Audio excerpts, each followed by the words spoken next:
Okay, so this is, in a way, always the most difficult panel of the day. We're standing between a conclusion and the drinks, so we hopefully make it as interesting as possible for you. First of all, again, thank you very much for coming here to the Global Landscape Forum.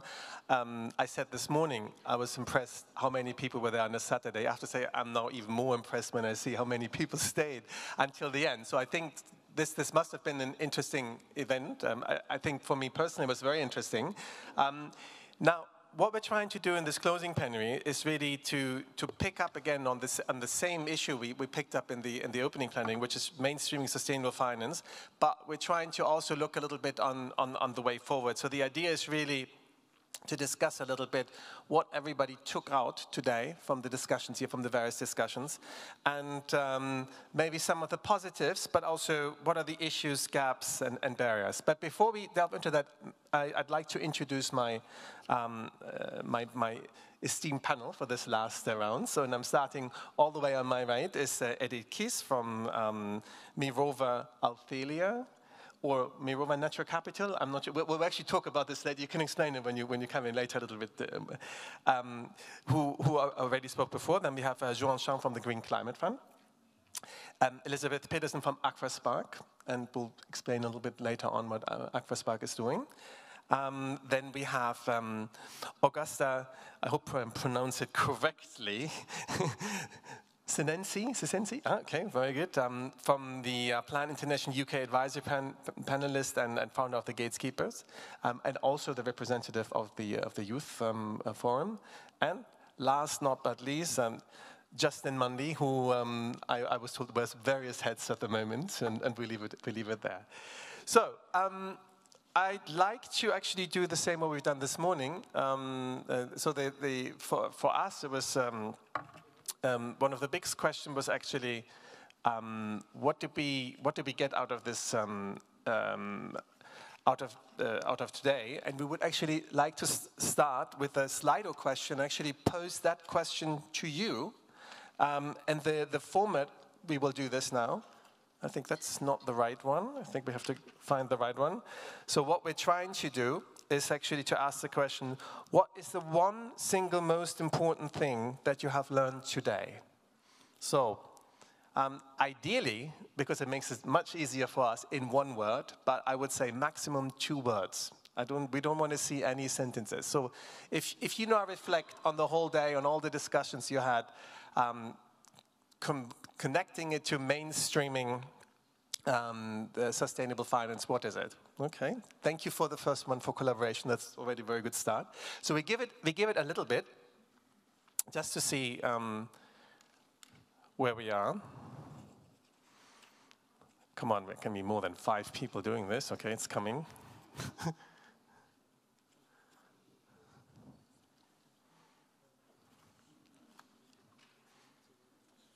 Okay.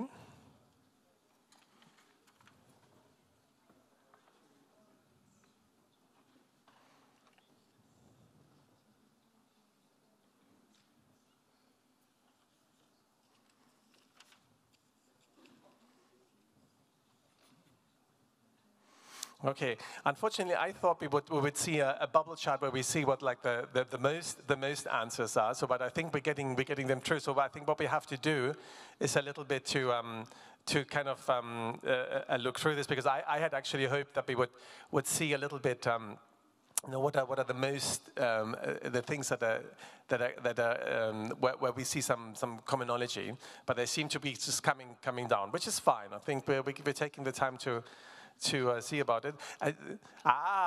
There we go. Thank you very much. That's what I was looking for. That makes it so much easier for me, because I'm a very simple-minded person. Thank you. All right. Please continue. I think you're more than 53 people, so please, really. But while we're doing this, before we actually go into the panel, John had I thought, wonderful idea to bring in one very experienced person here of this of the Global Landscape Forum, who has participated in many of them. So I would like to ask Chris Knowles, who sits here in front of you, who used to be with us with the EIB, who's now in independent capacity to kind of get a start. So when I pose the question to you, Chris, what is the one most single important thing that you've learned today, and you see this here? Are you surprised? Is there something missing? Do you have a micro? So thank you, Martin. Thank you, colleagues. There's not a word up there which I would disagree with, but the togetherness, the blend, I wrote some of them down before they started going to change the paradigm, partnership, all of those are absolutely critical. The one I'm still not seeing is kind of early progress, action now. I'm motivated to digress just for 1 minute. You've made a mistake of giving me the microphone, so I'm going to take advantage of it. Tim Christofferson this morning said, he saw this as a marriage, today as a marriage between the finance movements and the environment, the conservation one. I talked to him later on and I challenged him and I said, I think it's more of an engagement party, this one. I'm not sure that we've yet got to the point of marriage. And he accepted that quite willingly. And I think just to extend the metaphor a little bit, what's been going on today is we've seen the other half of the partnership. We've quite like what we see. But I think we shouldn't spend too much time thinking about it. I think we should actually get on and try it out. So sample the goods if you like. Luxembourg is a liberal country, so a bit of premarital sex is okay. But I think you need to test things out and get some of these models on the road. And I think, I would like to point to you, Martin, and what we've done in the EIB over the last 15 years. If we'd waited 15 years until we got to the current state of movement and support and policy drivers and public awareness, many of the things that we've talked about in the room in the last day would not be here today. Althelia probably wouldn't be here. The LDNF probably wouldn't be here. So I think there's a lot to be said. The expression in the English language is that perfection is the enemy of progress. So I think these are all good things, but we shouldn't wait for them all to be there perfectly. We should keep on moving in any direction which seems to be in the right direction. No, thank you, Chris. And one who could say that the big word, obviously, here now that a lot of participants seem to have picked up is this collaboration. And I think if you're going back to your metaphor of an engagement now, I think even for an engagement, there has to be some form of collaboration. So maybe it's already in there, but maybe that brings me actually, because that's something we discussed before this panel. We had a little discussion and saying, okay, what was one of the key things? And I think collaboration was one of the things that actually came up ourselves as well. And maybe I can start with Augusta to bring you in a little bit, because you made that point very, very strongly. Given also the time, maybe you can reflect a little bit in addition on today while doing that. Thank you for having me here today. I think that collaboration is really important, not only with conventional partners, but with the unconventional partners. So looking at disparate communities, indigenous groups, people actually on the ground facing the realities of landscapes and offer innovative solutions. I think that if we start to encourage different dialogues with people that aren't normally given a seat in these really influential rooms, then I think we could actually change a lot of the ecological crises that we're facing today. Okay, thank you. Collaboration, I think, Elizabeth, I think you mentioned partnerships, actually, was one of the things that came out on your side. And maybe you can kind of also, because I think you haven't had a really chance to kind of present a little bit, what are you actually doing? Because maybe you can kind of combine the two things and explain this a little bit. Sure. So AquaSpark, which is the social impact fund where I work, is huge on partnerships. We invest in the sustainable aquaculture value chain. And essentially, the whole idea behind the fund is that if you're going to change a huge issue like a global food system, you need to look at various parts that play into that issue, and then you need to address all of them simultaneously. So our investment strategy has included feed ingredients, farming, disease battling, and technology. And all of our portfolio companies work together as part of an ecosystem. So from the beginning, when they sign up to have AquaSpark invest in them, they're agreeing to a shared values manifesto, which includes commitment to human rights, to fair wages, to always improving with regard to environmental practices and sustainability, and also to this idea of working towards something together and participating in a collaborative way with other companies. And this partnership, I think, extends even more broadly than that, because we've also built an expert network of more than 60 experts globally in the aquaculture sector. They're able to help us with due diligence, they're able to support our companies on the ground, and then we also partner with universities, NGOs, think tanks, basically anybody who cares about sustainable aquaculture, we want to work with them.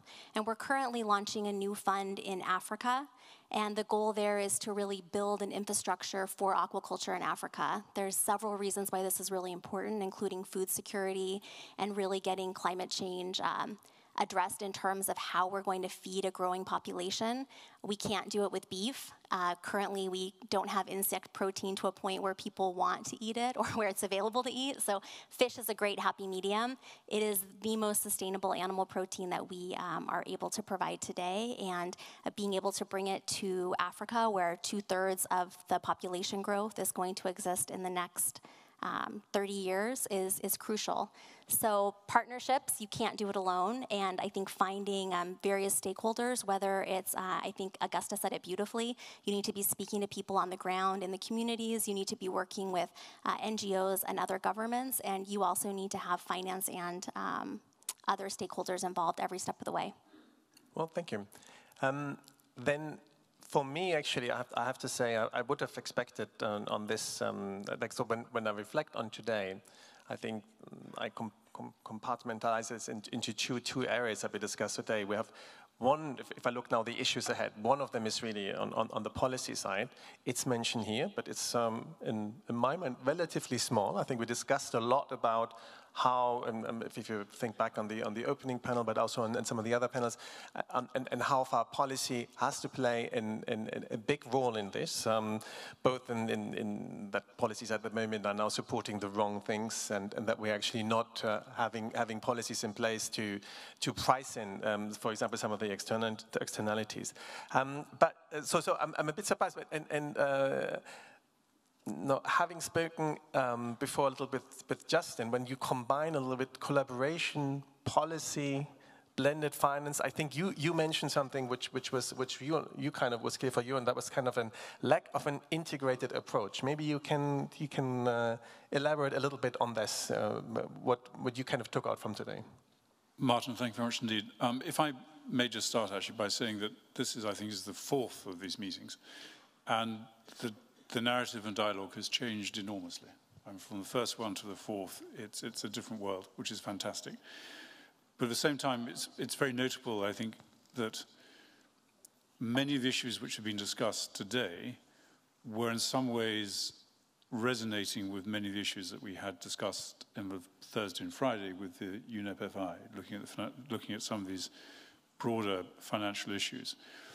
And it would be very interesting if on another occasion, there would be some sort of further integration of these things. I only say this because we have to break through the sort of the comfort zone of assuming that there is progress within incremental progress within a particular silo is actually progress towards a broader goal. And the problem we have, I think, is that this is evidently, a landscape forum, but landscape operates in two different ways. It operates both as a physical way, or three different ways. Physical way, and we need to understand the trade-offs, the opportunity costs, and also the inherent complications and different carrying capacities within ecosystems as a landscape approach, in order to work out how we can actually address these things in a systemic way, because the problems we are facing are systemic, and therefore the solutions need to be that too.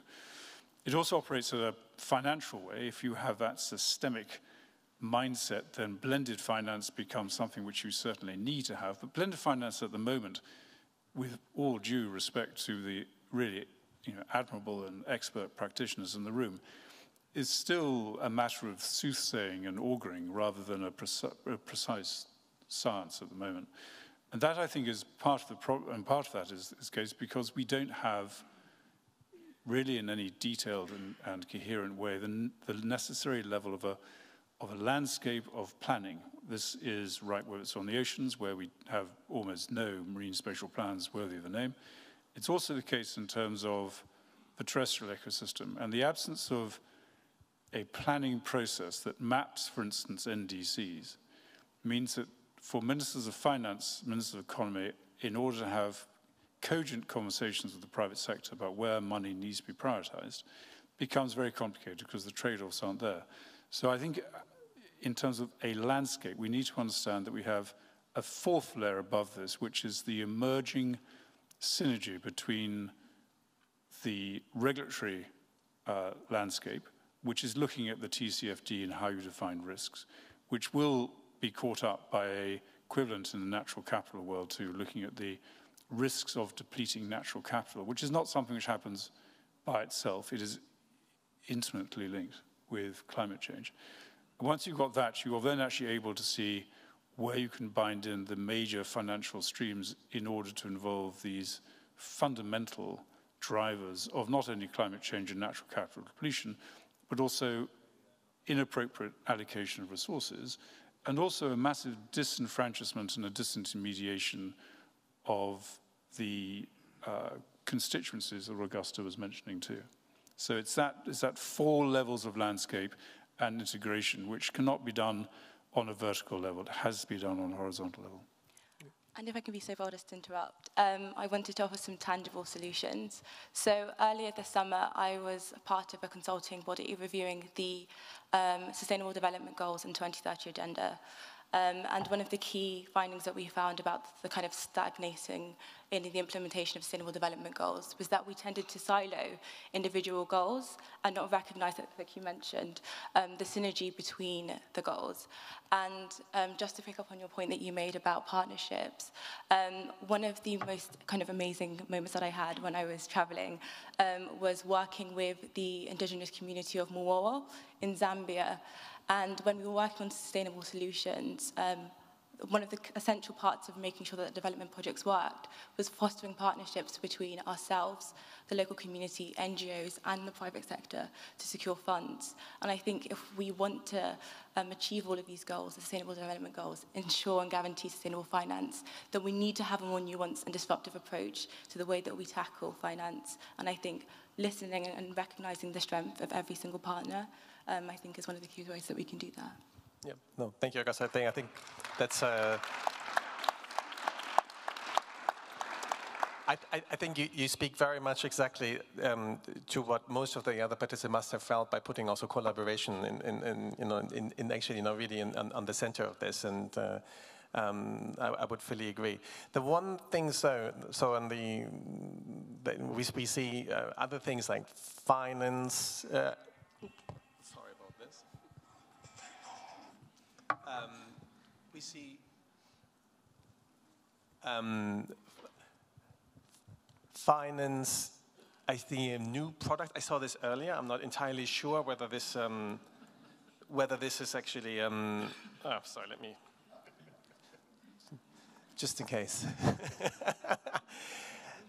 So I wanted to go a little bit on the other side. So we had, on the one hand side, we had really the policy side, the collaboration. I think sometimes what Justin is, I find sometimes, I have to say, you're absolutely right. In an ideal world, we would have to have this approach that you're describing, and that we're really able to, from top down, pricing out exactly, or exactly analyzing what is needed in regard to type of projects, what are the exact risks that are associated with that, what are the exact costs, in order then to apply blended finance in a more efficient way. But I think we all agree, and I think Chris alluded a little bit to his with this kind of plea to don't strive only for perfection. I think if we're waiting for that, then we probably won't do anything. And that's why actually I'd like to turn to the next two panelists. So maybe perhaps we're going to Edith first, because I think one of the things I'm seeing here is we need products at scale, we need new financing form, and maybe you can tell a little bit, the journey of your company, which is actually that despite the change of the lack of policy frameworks, has actually allowed you now to grow to something which is really quite scaled up. So maybe you can explain this a little bit and Thanks a lot. Thank you, and good evening, everybody. It's a pleasure to be here and having this discussion. And I think, yeah, there has been a really good energy and discussion throughout the day. So it's definitely gives hope and for optimism. From our perspective on mainstreaming sustainable finance and where we come from. So with Althelia was launched in 2013 with our first climate fund. It's a €100 million public-private fund that was really designed to channel capital, private, public-private, into the ground, into natural capital, and find innovative, disruptive models. So really about financing the green, finding the solutions, more like the niche solutions, and hopefully with the hope that they can be scaled and replicated. We have now managed to replicate this strategy on landscapes. So the first one was very much focused on landscapes and forests into seascapes. So we have now a Sustainable Ocean Fund, which is closing by the end of this year with close to those 100 million. So that's really great. And following the merger or acquisition by Mirova in 2017, we have now a target to move to €1 billion under asset management by 2022. And we have now different strategies in place. And also one of the interesting one, I think, which is really good to see, where we see the convergence from financing the green to greening the finance, where the two has to somehow converge, I think, to succeed, is the partnership with Rabobank and UN Environment, which we heard about before with the Agri3 Fund. And I think that's indeed gives good signs for hope that we are able to merge the two. I agree fully on the systemic change. We need that, and I think I haven't heard that much today, but Justin just mentioned, so the TCFD we think has been a big driver. It's mandatory in France, so there is no surprise that most of the French banks and institutions are more advanced than others. It hopefully will become complementary or obligatory in the UK, and hopefully globally. We do see that as a driver, and of course with the next big thing for next year with the TNFD, hopefully. The interesting thing is that the intersection between climate and nature, obviously what we call the natural climate solutions, and no wonder why it's not surprised that NCS, part of the voluntary carbon market, it has been the big driver for the voluntary carbon market in the past 2 years. And I think that also gives a lot of hope that private capital can come at scale. And yes, there are a lot of problems, like a lot of challenges, but we don't want to wait. Indeed, we don't have time to wait to be solving all the issues around that. And we do encourage and see this as a really good sign that corporates are publicly now using nature-based solutions as part of their transition strategy. So it's not offsetting anymore. We tend to like to think about them as transetting. So really part of their strategy and not getting them off the hook, but acting now, today, because I agree with Chris, we really have to start that now. Good, thank you. So I'm glad you brought the transition, and I think what it really shows is that there is actually, despite sometimes that probably all of us are a bit frustrated that the regulatory frame moves much slower than those that are really caring for it would have hoped for. I think there is actually some hope, and we see actually some success stories, and that's quite important. Now, the one thing. Joanne, the one thing I was a bit surprised here, and maybe you as well, that the risk is very small. Like, so is that something you would agree with, or would you have expected that the question of risk or maybe risk mitigation would have played a bigger role? Yeah, maybe, because I think that what we see in the landscape is that for the many years we know that financing actions on landscape is a very risky investment, and that's been one of the reasons why we don't have enough finance. We assume that it's because there is a perceived risk by the private sector not engaging into that. And that's why I was a bit surprised also not seeing that as a major issue, but perhaps it's also because of the diversity of audience that we see here, and then it's interesting to see these different points, from landscapes, finance, collaboration, so probably it's not necessarily the major concern, or probably the crowd is not necessarily the group of investors who are perceiving the risks for that. In any case, what maybe I can add here is that how can funds like the GCF, public fund, can help mitigate that risk? How can public finance can collaborate with existing funds to leverage? Because we all know that there's a huge finance gap. And actually one cool thing I heard during the previous days of the UNEP FI meetings is that not necessarily it's always a finance gap, it's an investment gap. Sometimes it's not necessarily lack of funds, sometimes it's where to put the funds. And I was hearing from the finance side that there are trillions and trillions everywhere, but we don't see them on the ground. So there is sometimes, we need to go also into identify what is the gap of investments that we need to go. And I see there's a big catalytic role for public funds like the GCF to get there, to convince the private sector, and also to help the public sector to redirect the existing finance that they have. May I perhaps come back to you with a follow-up question on the point that Justin raised, and that is the role of blended finance, and that we don't seem to have a real, let's say, framework in place how to actually deploy the blended finance at the moment. It's perhaps a little bit what was described, what also happens in general in the landscape was one project per time, and maybe also with designing blended finance for each project, rather than having a real concept when it's necessary and actually how much. Would you agree with that, or is this something that you think through at the Green Climate Fund as well, or? Yes, definitely. I think that goes also along the lines of the need for immediate action, because if we do transactions one by one and all the transaction costs to get them there, we spend a lot of precious time that we don't have. Now, if we get the formula right, and I'm not trying to say that there is a silver bullet that solves all the problems, but if we at least get the minimum elements right, that we can quickly replicate, that would make the actions happening more faster than we actually have today. Every time we are, as was mentioned before, we don't really know what blended finance should look like. And that's why every time we need to discuss.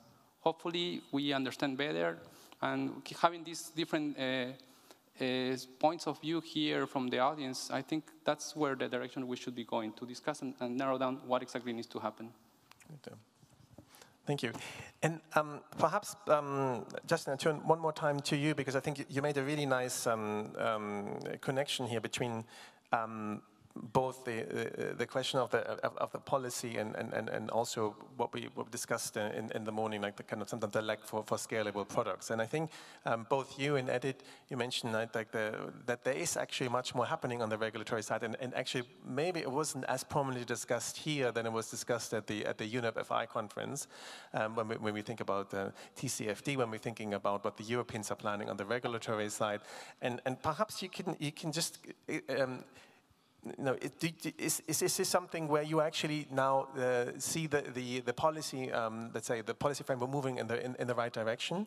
And is this only driven by let's say by the public side, or is this also coming from the private side? Thank you very much, Martin. If I can answer that and quickly come back to your point about perfection. There was a British television sitcom called Rising Damp, in which the main protagonist kept on saying, I didn't get to where I am today by, and you say by being perfect in this instance. So I completely agree that perfection can be the enemy of the good. But the point I was trying to make was that if, for instance, we've got $90 trillion going into infrastructure in the next 20 years, and that is going to be mostly in cities, so many, in various, as you say, on the various hats that I wear, and in talking to many government ministers and many regional authorities, the assumption is going to be that they will build a city, and the water will come, and the energy will come, and the food will come. That is not actually self-evident given the problems we have in the fragility of ecosystems at the moment. So understanding that interlinear connection between these things is tremendously important, and that puts a completely different perspective, which means, to go back to your question just now, I think there is progress, because what the TCFD requires is, under really fiduciary responsibility now, for companies to understand the meaning of the word risk, how to mitigate that risk, and then how to monetize the process of that risk. And there's a question as to how that what are the financial implications of that. But as those processes start to bear down, it's not so much the question of are you managing your risk in a passive way. You will have to be, private sector will have to demonstrate that they are proactively managing the risk. And I think the discussions that have been going on here and also in Paris on Thursday about really major companies now tracking their portfolios against a 1.5 degree target is a game changer, because it means that, you know, the question is, how stranded do you want your assets to be if you don't? And that means that all the things we've been talking about here in terms of landscapes, collaboration, a shared understanding of working together in partnership, will translate into an understanding of the need to have a shared understanding of risk mitigation, and also critically, really critically, how to build resilience. And resilience is the child of collaboration and thinking ahead. Without resilience, adaptation becomes meaningless. And without resilience, everything we're talking about here doesn't work. So this bringing together of a regulatory process looking at risk, which will be supported by the rating agencies, which will start to look at how sovereign risk is judged, the cost of capital, what happens in terms of Basel III and the adequacy ratios, and where money can be spent, and how that links therefore into corporate rating. Those 6 things will join together so that the issues that we're talking about here don't become an a la carte option. They actually become completely essential in order to build a resilience business. So I think it does, yes, come together. Long answer, yes, will be the short answer. No, thank you. And I think the point here is also, this is not only something that will be then driven top down, but more and more companies are realizing this is an issue for them, and they will actually not necessarily ask for regulation, but they will say we want to have some clarity because we want to be able to continue operating, and if we're all developing our own approaches, it may not be the best way forward. I suggest we leave it here. I think I had a really interesting day today, and I learned a lot. We probably haven't overcome all the issues, but I think what we've seen now is that both in my mind, on the 2 key obstacles, which is one, there's the policy framework, but also on developing scalable projects, we do see some we do see some progress. So actually, if I had probably put my one word down, I would have added it to the word hope. And I think there is really some hope that the next time we're meeting here, that we may see actually much more activity, both on the regulatory side, but also that we have more of scalable products, and hopefully then also more investors that are looking for those scalable products. So with this, I would really like to, before I'm asking Robert to come up to give the final summary of this conference, I would really like to ask you to give your round of applause to our panelists.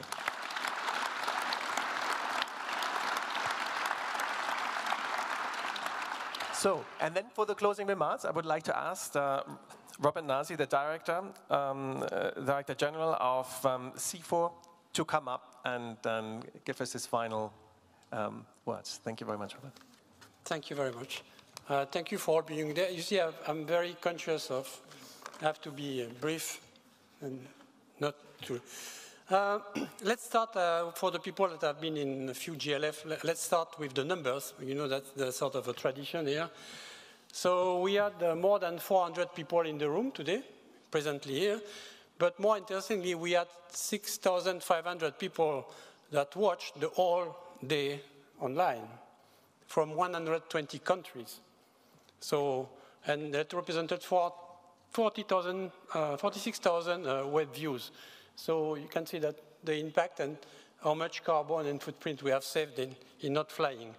There was also 6.7 million people reached via social media, translating into 41 million impressions. You will ask my social media colleagues what is an impression, I'm not even sure.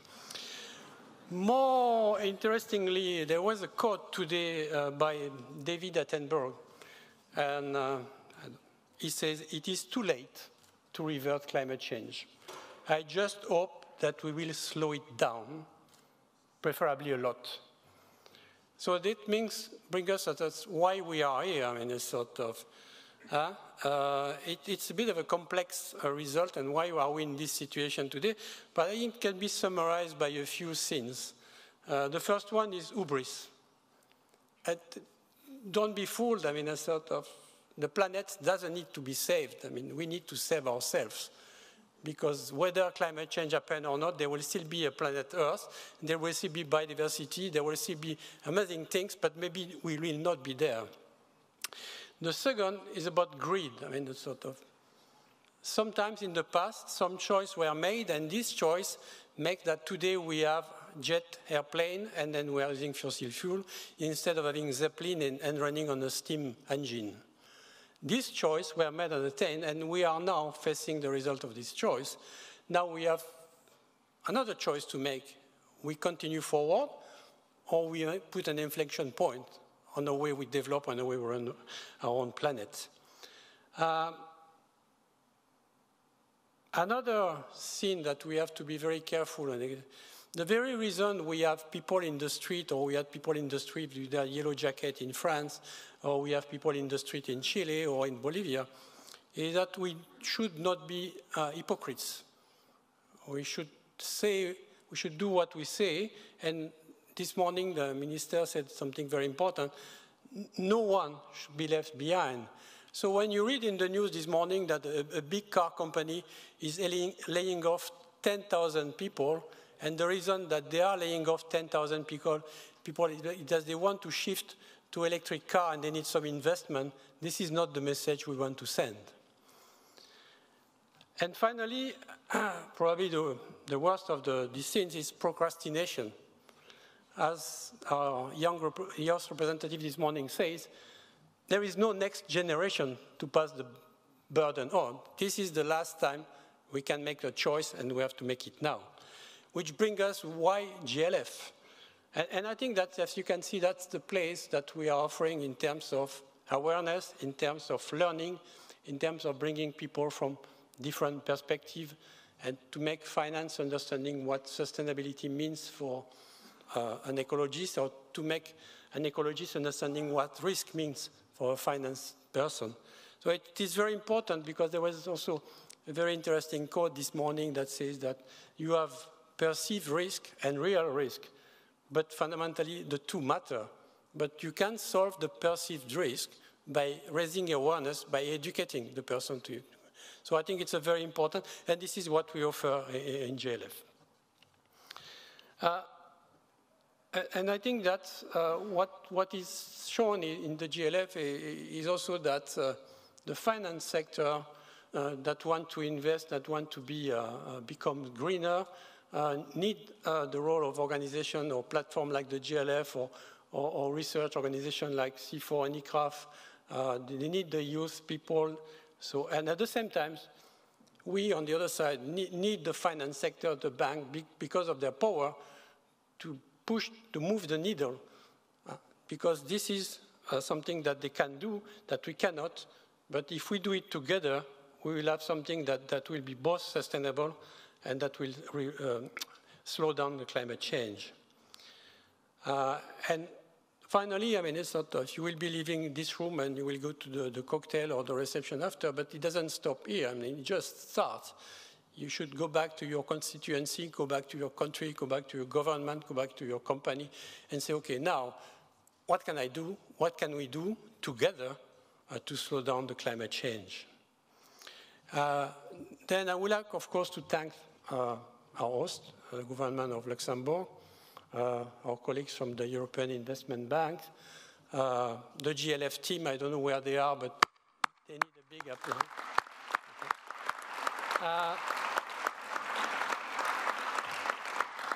All you in the room, I think you can congratulate yourself also.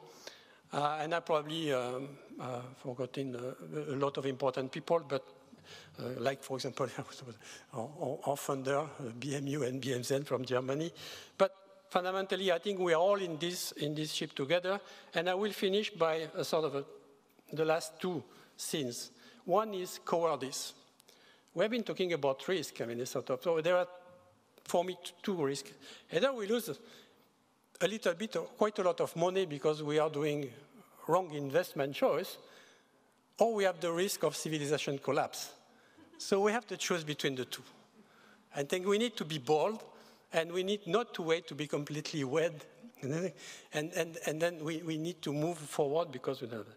And finally, the latest thing is despair and despondency. there is hope. There is no value in doomsday thinking, and optimism must be compulsory. Thank you very much.